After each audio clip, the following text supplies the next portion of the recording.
네, 세계를 만나는 시간 나우 함께하고 계십니다. 지금 시각 9시 36분 58초 막 지나고 있고요.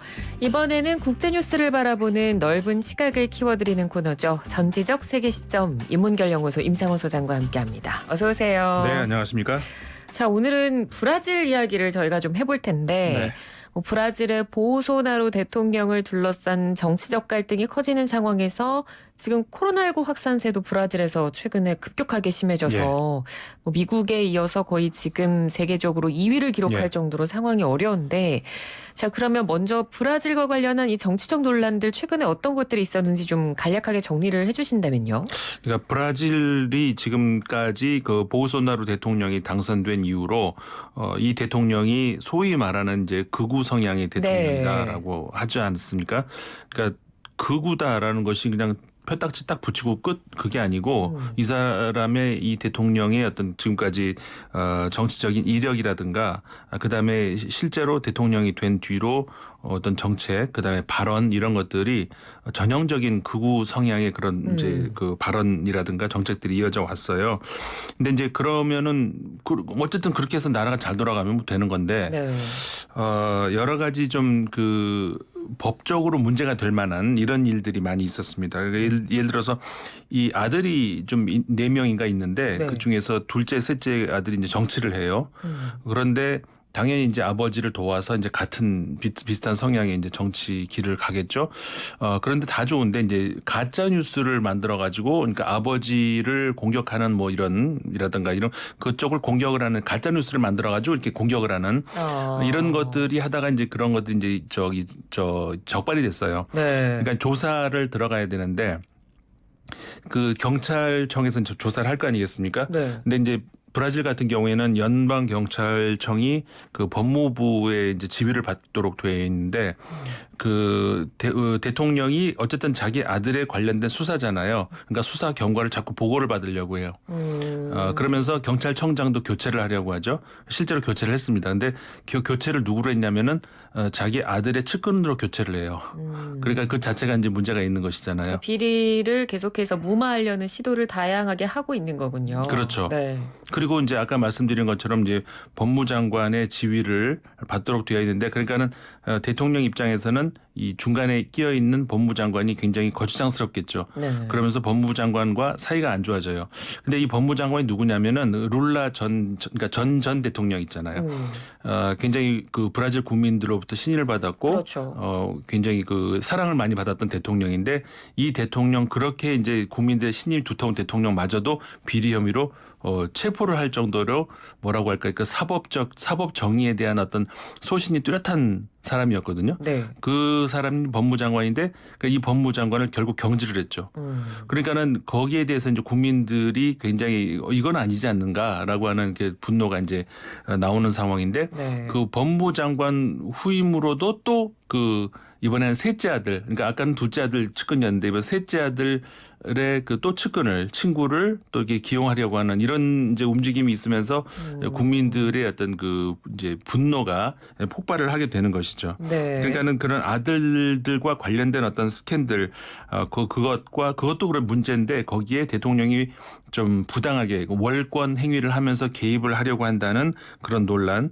그다음에 뭐 지금 벌어지고 있는 코로나19 사태, 미국 말씀하셨지만 미국 다음으로 좀 브라질이 확진자 규모로 따졌을 때 심각하거든요. 그러니까는 여기에 대해서 근데 뭐 자연재해로서 인간이 어쩔 수 없이 당하는 거야 어쩔 수 없는데 이건 누가 봐도 잘못 대응하고 있다라고 하는 안일하게 하고 있다는 것이 보이거든요. 그렇기 때문에 이런 문제에서 이제 국민들이 분노하고 야권에서 이건 대통령 탄핵감이다라고 하면서 이제 그렇게 불거지고 있다는 것이죠. 그러니까 이 코로나19 관련 이 브라질 보소나루 대통령의 대응과 관련해서 참 웃지 못할 발언들도 굉장히 많았고 어떻게 보면 기이한 행동들도 굉장히 많이 했어요. 그리고 성차별적 그런 발언들도 서슴지 않았고요. 이게 대통령이 아니라 하더라도 공개적으로 할 수 있는 발언인가 싶을 정도의 좀 끔찍한 그런 발언들도 많이 했었고요. 이런 것들이 계속 문제가 되어 왔었는데 뭐 그런 것들은 어떤 대통령으로서 자질이 문제가 된다 뭐 이런 정도로 끝나겠지만 아까 말씀드렸던 몇 가지의 그 사안들은 이거는 명백한 정말 그 어느 나라에서나 탄핵의 대상이 될 수 있는 그런 사안들이거든요. 네. 이제 그것 때문에 결국은 저기 뭐 지금 야권 중심으로 해가지고 그러니까 브라질 정당이 굉장히 많아요. 거기는 보통 우리나라나 뭐 일본이나 미국 같은 나라로 생각을 하시면 안 되고 뭐 30개 정도의 정당이 이제 그 전부 정당이 30개나 돼요. 예, 더 넘는데 네. 그래도 좀 이렇게 주요 국무총리까지 아니죠. 죄송합니다. 국회의원까지 배출을 하고 이런 그 주요 정당들만 모아도 30개가 된다는 거예요. 워낙 이제 뭐 나라가 커서 그럴 수도 있겠지만 예. 어쨌든 그러면서 그러니까 단일 정당이 이제 그 과반을 넘어서 집권을 할 이런 건 상상할 수가 없고 집권 여당이라 하더라도 그러니까는 그 정당 하나만 놓고 보면 소수거든요. 그래서 이제 여러 정당이 연정을 하게 되는 건데 어쨌든 야권에서 지금 10개 정도 10개의 그 정당이 탄핵 요구서를 제출을 한 상태고요. 네. 거기에 덧붙여서 이제 여러 가지 시민 단체들이 있지 않겠습니까? 사회 단체, 그다음에 원주민 단체 등등 400여 개의 그 단체들도 역시 마찬가지로 대통령 탄핵을 요구한다라고 하는 탄핵 요구서를 제출을 한 상태거든요. 네. 뭐 그렇게 되면 이제 탄핵을 앞으로 이제 가능성이 전혀 배제를 할 수는 없게 되는 건데 일단은 현재 단계에서는 그 사법 조사가 이제 들어가긴 했고요. 그러니까 탄핵까지는 아직은 안 갔지만, 네. 근데 브라질의 그 탄핵 그 절차를 보면은 우리나라는 몇 년 전에 우리가 한번 경험해 봤으니까 좀 아시는 우리나라하고 좀 다르고요. 미국하고도 살짝 다른데. 네. 결정적으로 이제 상하원, 양원이 있지 않습니까? 그런데 이제 이 하원 의장이 처음에 이제 결정을 해야 돼요. 그러니까 지금 요구서들이 들어왔다고 하잖아요. 그만큼 이제 국민들 요구가 커지고 있는데 좋다. 그럼 조사에 들어가자라고 하면은 그 하원에서 이제 조사를 하고 네. 거기서 이제 표결을 하는 거죠. 그게 그렇게 표결을 하게 되면 그러니까 이게 이제 일종의 그 기소 역할을 하는 건데 네. 그렇게 해서 3분의 2 이상의 찬성이 통과가 되면은 그다음에 이게 상원으로 넘어가죠. 그다음에 상원에서 역시 그 상원에서 처음에 또 이제 이거를 우리가 조사를 할 것인가 말 것인가를 결정을 하는데 네. 그거는 이제 과반 이상으로 이제 결정이 되거든요. 근데 과반 이상으로 이제 조사를 하기로 결정이 되면 그때부터 대통령이 직무가 정지가 돼요. 대통령으로 탄핵은 아직 아니지만 네. 직무는 정지된 상태에서 그 상태에서 이제 상원에서 조사에 들어가죠. 그래서 표결을 거치는데 여기서 3분의 2 이상으로 통과가 되면은 이제 탄핵이 확실히 되는 겁니다. 그러니까는 지난 몇 년 전에 그 호세마 전 대통령 같은 경우도 이제 그렇게 네. 탄핵이 됐었죠. 브라질이 참 그 대통령 탄핵이 많아요. 90년 이후로 지금 30년이 됐잖아요. 근데 그 사이에 2명의 대통령이 탄핵이 됐고 네. 만약에 이번에 된다 그러면 아직까지는 뭐 확실히 두고 봐야 되겠습니다만 만약 이번에 된다 그러면 30년 사이에 3명의 대통령이 탄핵이 되는 기록을 세우게 되는데 어쨌든 지금 현재로서는 어느 쪽으로 이렇게 우리가 생각을 하기는 좀 어려워요. 아직은 네. 될 수도 있고 안 될 수도 있는데 왜 그런 지금 브라질 하원을 봤을 때 그런 네. 정치적 성향이 어떤가요? 그걸 보면 어느 정도 예측이 가능하지 않을까요? 근데 과거에도 그 전 대통령 때 그 지우마 대통령 때도 결코 불리할 것 같지 않다라고 처음에 예상이 됐었는데 뒤집어졌거든요. 그러니까는 이 아까도 말씀드렸듯이 정당이 굉장히 많잖아요. 정당이 이제 집권 여당이 딱 하나로 큰 거대 여당이라면은 뭐 흔들림이 없겠죠. 근데 정당이 워낙 많다 보니까 네. 이 사이에서 어떻게 이제 합종 연행이 이렇게 되는 과정에서 그 탄핵이 쉽게 확 될 수도 있고 안 될 수도 있고 예측하기가 굉장히 어렵습니다. 현재로서는 그러니까는 좌파 성향의 정당들이 야당이고 우파 성향의 정당들이 여당인데 네. 이 안에서 어떻게 또 저 탄핵을 놓고 정당의 입장이 바뀔지는 지금으로서는 뭐 이 30개 정당을 예측을 할 수가 없다는 것이죠. 그렇군요. 그런 부분은 좀 더 이제 좀 지켜봐야 될 부분인데 어찌됐건 이렇게 정치적으로도 굉장히 혼란스러운 상황에서 코로나19 피해가 급격하게 지금 증가하고 있는 거잖아요. 그러니까 예. 이 피해에 어떻게 보면 대통령이 초기부터 지금까지 굉장히 안일하게 대처를 했기 때문에 네. 사태가 더 커지는 거기도 하고요. 그렇죠. 제가 여기 들어오기 직전에 한번 통계를 봤습니다. 그 미국 다음인데 미국이 지금 169만 8,311명의 확진자인데요. 네. 미국이 워낙 규모가 크다 보니까 상대적으로 작아 보이는데 브라질의 경우는 36만 7,906명의 확진자가 있습니다. 그러니까 분명 미국보다는 차이가 있죠. 미국이 너무 많아서 좀 그렇게 보이는 거거든요. 네네. 근데 다른 나라에 비하면 굉장히 많은 편이고 그다음에 특히 이 추이를 보려면은 최근 한 일주일, 최근 한 2주 정도, 보름 정도의 그 신규 확진자 이 경향을 봐야 되잖아요. 네. 추이를 그렇게 봤을 때 그 미국은 그 신규 확진자 변화가 이제 완만한 데 반해서 그러니까 워낙 많으니까 계속 완만해요. 네. 근데 브라질은 급격하게 올라가는 추세로 있거든요. 아. 그래서 사실 그 4월 말까지만 하더라도 미국하고 비교를 할 수 없는 정도로 미미한 수준이었어요. 아주 적었어요. 예. 그런데 4월 중순, 4월 말, 그다음에 그 5월 이렇게 들어가면서 급격하게 올라가면서 지금은 신규 확진자 규모는 아까 말씀드렸던 것은 누적 확진자 규모인데 당연히 누적 확진이니까 미국이 훨씬 많죠. 네. 하지만 최근에 신규 확진자는 미국하고 브라질하고 거의 비슷해졌어요. 그러니까 확산세가 그만큼 가파르게 올라간다는 거네요. 그렇죠. 네. 그러니까는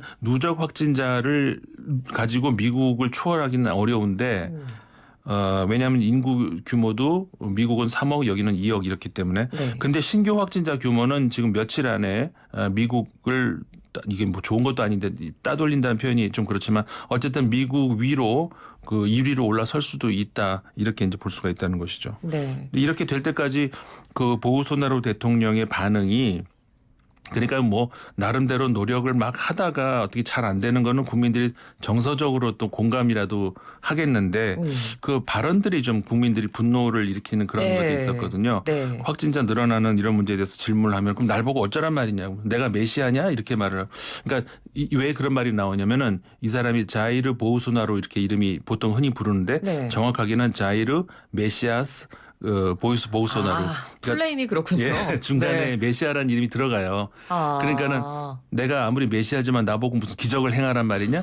이런 말을 대통령이 하는 건 아니지 않나요? 네, 뭐 어쨌든 그렇죠. 이런 이런 식의 반응. 그다음에 이런 건 그냥 하나의 독감이지. 이런 걸 가지고 이게 어디서 문제가 되느냐면은 이게 그 사실 우리나라의 방역이 잘한다 뭐 이런 얘기 나온 것은 그 이유가 뭐냐면은 우리도 코너에서 여러 번 말씀을 제가 드렸습니다만은 그 확진자나 사망자가 뭐 전 세계적으로 가장 적은 나라다 그런 의미가 아니고 방역을 하게 되면 격리를 해야 되고 그러면 경기가 침체되고 이렇게 따르잖아요. 네. 근데 우리는 그 국민들을 그 가둬놓지 않고 격리를 시키지 않은 상태에서 그러니까 소위 말해서 핀셋 격리를 하면서 경기를 그대로 돌아가게 하고 물론 그렇죠. 그래도 이제 어려워지는 건 마찬가지입니다만 네. 다른 나라에 비해서는 안 그렇잖아요.